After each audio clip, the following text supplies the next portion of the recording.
నమస్తే అండి. నేను మీ నాగలక్ష్మిని. ఈరోజు కార్తీక పౌర్ణమి కదా! నిండు పౌర్ణమి. అలాగే శుక్రవారం కూడా పడింది. సర్వాకర్షిణి, సర్వాహ్లాదిని, సర్వసమ్మోహిని, సర్వస్తంభిని. ఇక్కడ భక్తులందరూ కలిసి ఖడ్గమాల పారాయణం చేస్తున్నారండి. ఈ కార్యక్రమం ఏమిటంటే శ్రీకాకుళంలో నాగావళి నదీ తీరాన బాలా త్రిపుర సుందరి సమేత శ్రీ కాలభైరవ స్వామి పీఠం ఉంది. ఇక్కడ అనేక కార్యక్రమాలు జరుగుతూ ఉంటాయండి. ఈరోజు కార్తీక పౌర్ణమి కనుక జ్వాలాతోరణం ఇక్కడ ఆ కార్యక్రమాన్ని నిర్వహించారన్నమాట. ప్రతి సంవత్సరం చేస్తారు. ఇంకొక కార్యక్రమం ఏమిటంటే కోటి ఒత్తులను ఒకే ఒత్తిగా చేసి ఇక్కడ పెట్టారండి. ఆ కార్యక్రమం కూడా ఉంది. ఆ ఒత్తి కూడా వెలిగిస్తారు. మీరు చూద్దురు గాని. కార్తీక మాసం అంటేనే చాలా పవిత్రమైనది. శివకేశవులకి భేదం లేని మాసం కదా ఇది. శివకేశవులని ఇద్దరిని సమానంగా పూజిస్తూ మనం దీపాలు అయ్యి పెడుతూ ఉంటాము, దీపదానం చేస్తూ ఉంటాము. దీపానికి అంత ప్రాముఖ్యత ఉంటుంది కదా.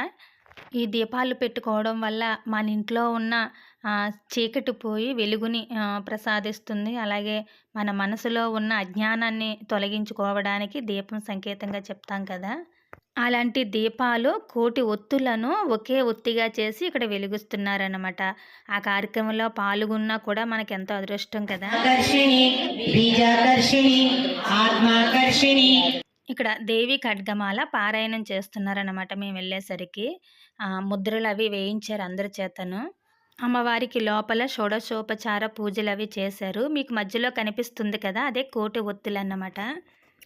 మరొక పక్కేమో జ్వాలాతోరణానికి సిద్ధం చేశారు. ఈ కార్యక్రమాలన్నీ కూడా బయటే పెట్టారు. అమ్మవారికి లోపల పూజలైనవి హారతిస్తున్నారన్నమాట. చాలా జనాలు వచ్చారండి. కూర్చోడానికి అసలు ప్లేస్ లేదు. శ్రీమాత్రే నమః.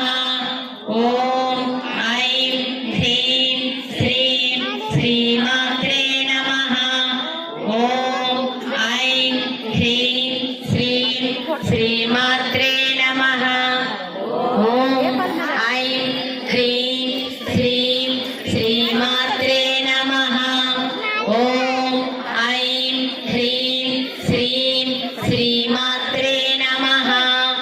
లోపల కార్యక్రమాలు అన్నీ అయిన తర్వాత ఇప్పుడు దీపాన్ని వెలిగించడానికి అందరూ బయటకు వస్తున్నారు.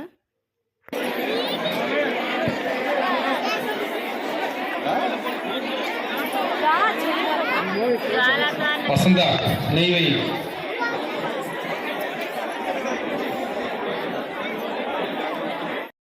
ఆ కోటి ఒత్తుల ఒత్తిని దైవ స్వరూపంగా భావించి పూజ చేసి వెలిగించారు.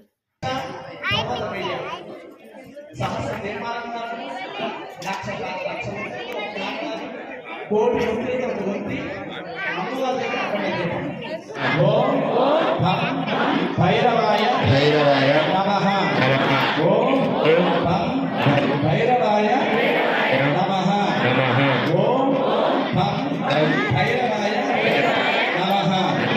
ఓం భైరవాయ నమః.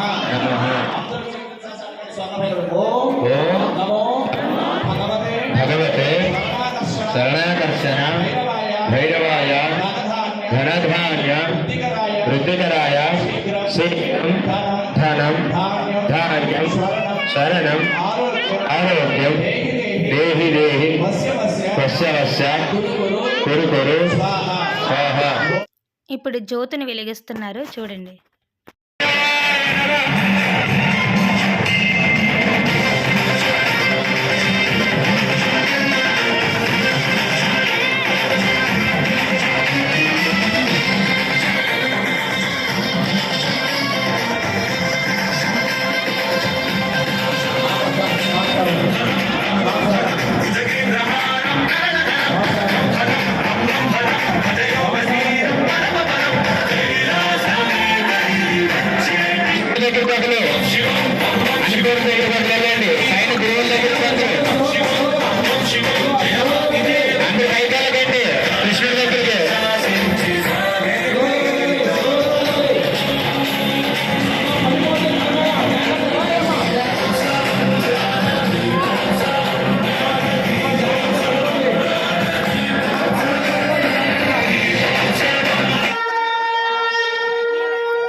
ఇప్పుడు జ్వాలా తోరణం వెలిగిస్తున్నారు.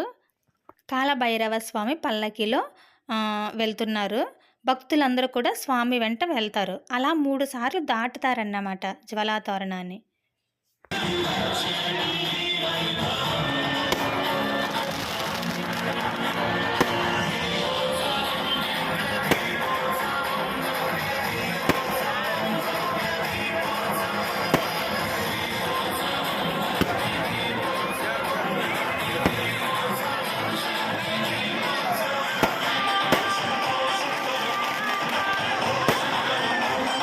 చాలా వైభవంగా జరిగిందండి.